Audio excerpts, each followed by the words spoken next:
20-километарската оддалеченост од градот, тешко пристапниот терен и цената на превозот која чини од 500 до 600 денари со такси е главната кочница за стотици жители од руралните населени места од општината Виница лекар да посетуваат само по потреба, еднаш во текот на една година или еднаш во неколку години.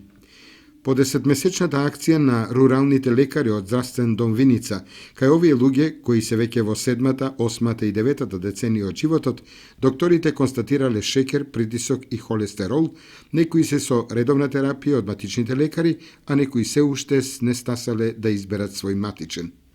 Далеко од цивилизацијата, нивната комуникација се сведува на комуникација со домашните животни и со прекрасната природа, која можеби е и најефикасниот лек, кој е и само нивна придобивка и спас од сите модерни болести, а субстандардните услови во кои живеат се само навика која и воопшто не им смета.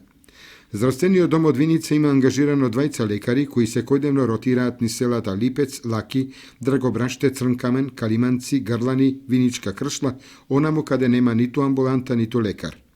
Во изминативе месеци од стартот на проектот Рурален доктор во Виница се регистрирани околу 2000 прегледи. Меѓутоа во најава е комплетирање на сите здравствени пунктови по руралните населени места, во кои секојдневно по неколку часа ќе се нудат бесплатна услуга на старите и изнемоштени лица од најнепристапните предели во овој крај, а паралелно со нив и мобилни аптеки со цел комплетна здравствена превентива за населението од овие краишта во